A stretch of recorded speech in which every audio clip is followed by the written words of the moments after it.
On va maintenant accueillir un chanteur au succès fulgurant. Son premier album, Cure, sorti il y a tout juste un mois, s'est installé en tête des ventes, déjà disque d'or. Il nous interprétera son titre Kid qu'on entend dans un instant. Bonsoir Eddie de Pretto. Bonsoir. Merci d'être avec nous. Merci, merci. Miu Miu, j'ai appris qu'effectivement c'était l'un des chanteurs qui vous a touché depuis quelque temps. Ah oui, beaucoup, oui. Beaucoup, beaucoup. Vous l'avez dans votre téléphone? Vous l'avez déjà? Oui, je l'avais. Je l'avais parce qu'il a une voix. Je peux en parler? Bien sûr. Parce que, en fait, il a une voix déjà qui imprègne beaucoup, et puis il a des mots très denses. Ce dont il en parle d'une façon très forte, très affirmée, et c'est très très dense et magnifique vraiment. Il y a des chansons très puissantes. Ma mère, Kid. Alors sur Kid, ce qui est génial, c'est d'avoir mis mon Kid, quoi. C'est l'idée super de mon comme ça. C'est très bien, oui, oui, vraiment. Pour ceux qui ne vous connaissent pas encore, comment vous vous définiriez, pardon? Je me définis pas du tout. J'en étais sûr. Voilà. Un mélange de plein de choses. Oui.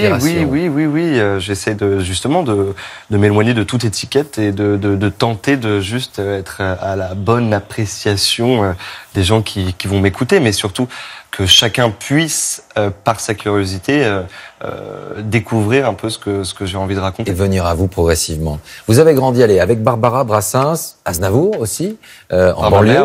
Par ma mère. Voilà, et également en écoutant Diam. C'est ce mélange justement qui vous a construit, en tout cas artistiquement. Sûrement, ouais, sûrement. J'avais vraiment deux berceaux musicaux qui étaient un en bas des choses beaucoup plus rappées, scandées, et chez ma mère beaucoup plus chansons françaises. Votre histoire personnelle, elle a une répercussion sur ce que vous écrivez. Vous étiez pour la première fois sur une grande scène cette semaine à la Cigale, et vous avez commencé en disant, voilà, vous avez grandi à Créteil, et vous avez tout de suite salué ceux qui viennent de banlieue. Il y a ceux qui viennent de banlieue et les autres? Longtemps, moi je l'ai ressenti comme ça, en effet. J'avais cette sensation de frustration, d'être en marge d'eux, pas totalement dans le feu parisien, mais d'être comme ça en dehors du périph' et avec cette volonté extrême d'aller m'épanouir dans Paris et faire la musique mon rêve.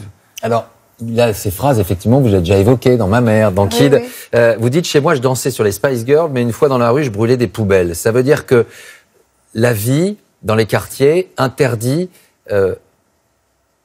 de finalement afficher ses sensibilités. Un homme doit être comme ça, avec le dos, le torse bombé.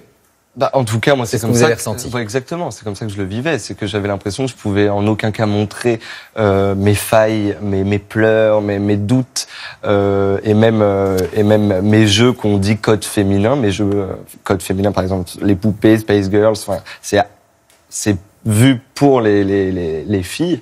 Et du coup, je pouvais rien raconter tout ça, en effet, en bas de chez moi. Il y en a beaucoup, comme vous, qui souffrent justement de ne pas pouvoir être libres de leurs sentiments, de leur façon d'être. Sûrement, mais je pense que c'est ça, c'est l'éducation, la façon de se découvrir, se construire, justement. Et je pense qu'on vit tous avec une envie forte, surtout dans l'adolescence, une envie forte d'être, et on apprend petit à petit à s'assumer, justement.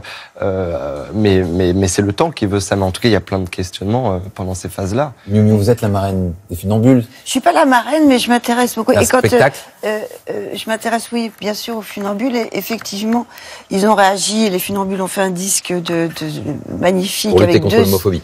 Oui, et donner donc justement l'argent à SOS Homophobie et au refuge. C'est parce que vous aviez parlé des jeunes qui souffraient et tout, donc le refuge, c'est des petits qui sont jetés quand on apprend leur homosexualité, bien sûr. Et eux, ils voulaient raconter aussi des histoires d'homosexualité qui étaient des histoires comme tout le monde, des histoires de toutes les générations, des histoires toutes simples et très différentes, et voilà.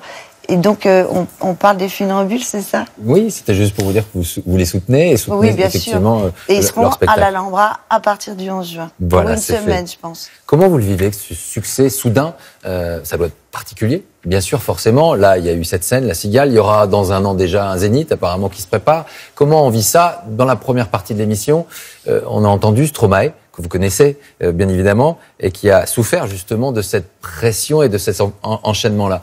Vous le vivez bien? Ça va? Plutôt, oui.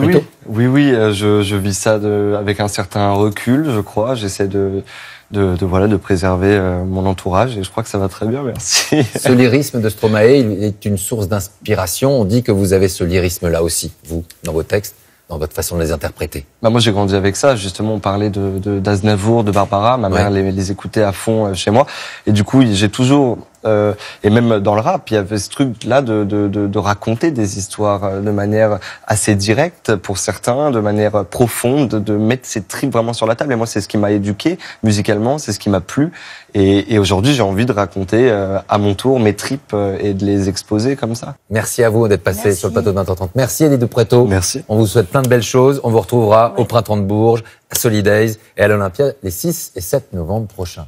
Merci. Passez une très belle soirée sur France 2.